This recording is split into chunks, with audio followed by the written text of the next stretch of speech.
السلام عليكم ورحمة الله وبركاته. طلاب اونلاين سكول، اهلا وسهلا بيكم. النهارده ان شاء الله هنقول اخر جزء او اخر محطة معانا في محطة التفاعل الكيميائي. احنا قلنا طبعا التفاعل الكيميائي بنشبهه بمترو كبير وماشي على 3 محطات. خدنا اول محطة اللي هي اسمها الانحلال الحراري بالخمس معادلات بتوعه. بعد كده دخلنا على الاحلال المزدوج واتكلمنا فيه، او الاحلال البسيط، واتكلمنا فيه على القائمه السريه اللي احنا كنا بنتكلم عنها، فين العنصر الكبير القوي اللي ممكن يحل محل عنصر تاني، وفين الضعيف اللي ممكن ينحل بسرعه. اتكلمنا الكلام ده المره اللي فاتت. النهارده هنتكلم على الاحلال المزدوج. هو فيهم 3 معادلات بس. احلال مزدوج كده ببساطه، تعالى اقول لك ان عنصر او مركب ومركب. ايه اللي بيحصل في المركب ده؟ والله العنصر ده الاول ده بياخد الثالث اللي هو الثاني الاخير وبيكونوا مركب تاني. يبقى الاول مع الاخير وما ترجعش ايدك فاضيه. A D يديك بعد كده A D.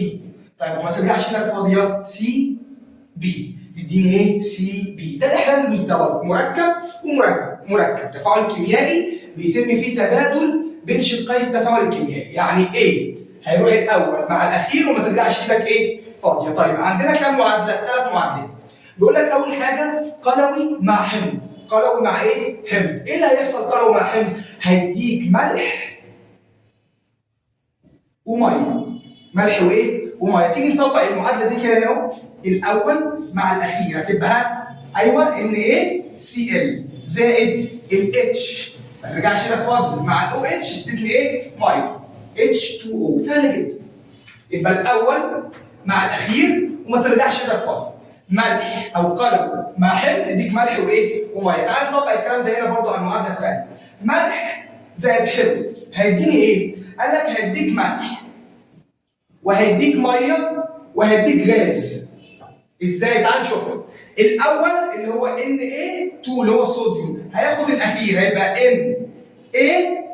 الهيدروجين 2 هياخد واحده بس من الاكسجين فيديني ميه H2O زائد اللي باقي CO2 اللي هو اسمه ايه؟ ثاني اكسيد الكربون. طب اكشف عنه ازاي؟ مرره على ميه جير هتلاقيه في ثانيه اتعقم، مش هو ميه الجير. طب اخر معادله عندنا في الاحلال المزدوج هتلاقي ايه؟ ملح مع ملح. الملح مع ملح يدينا ايه؟ ملح مع ملح. ايه ده؟ في ايه؟ هو كده. بسمي المعادله ده والتفاعل ده تفاعل الترسيب. سميته ليه ترسيب؟ لان في ملح بيدوب وملح بيترسب، عشان كده سميت رقم 3 دي تفاعل الترسيب. تفاعل الايه؟ الترسيب. تيجي نشوفها ازاي؟ هيبقى الاول اللي هو الصوديوم مع الاخير يبقى NaNO3 زائد ما ترجعش ايدك فاضيه AgCl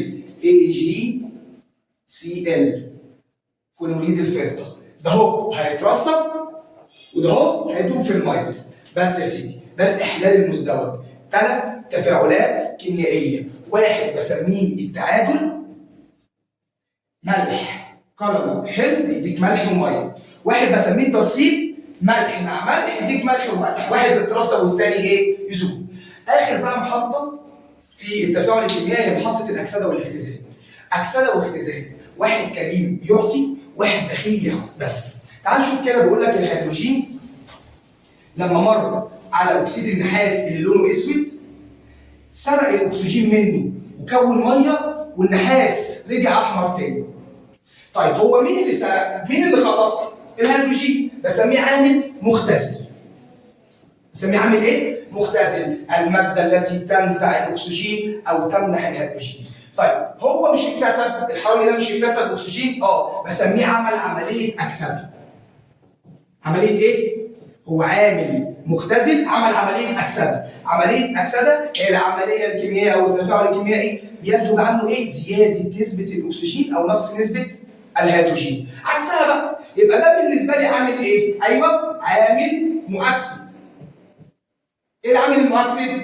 الماده التي تمنح الاكسجين او تنزع الايه؟ الهيدروجين. العامل المؤكسد على طول بيعمل عمليه اسمها اختزال. ده التقليدي اللي بنقول عليه عادي. الطبيعي الراجل الكبير بيقول المفهوم التقليدي. اما الحديث قال لك لا. قال لك انت عارف ان ذره الصوديوم 11 لو جيت توزعها 2 8 واحد، اي ذره بتميل للاستقرار، اي حد عايز يستقر ازاي؟ مستوى الطاقه الاخير يبقى فيه 8. طب انا عايز ابقى مستوى الطاقه الاخير فيه 8، اعمل ايه؟ افقد، ولو فقد هيبقى عامل مختزل وعمل عمليه اكسده. طب الكلور 17 وزعه كده 2 8 7، فاضل له كام؟ فاضل له 1 ويبقى 8. افضل له ان هو يخسر السبعه عشان يستقر يبقى 8، ولا ياخد 1 ويبقى 8؟ ياخد 1 ويبقى 8، ياخده منين؟ من الصوديوم. فانا لو جمعت الصوديوم مع الكلور هيديني NaCl، ملح الطعام اللي احنا بنحطه على الاكل. ويبقى ده بالنسبه لي عامل مختزل وعمل عمليه اكسده، والكلور عامل مؤكسد وعمل عمليه اختزال. ده التفاعل الكيميائي. ان شاء الله نشوفكم في الدرس الثاني، سرعه التفاعل الكيميائي. والسلام عليكم.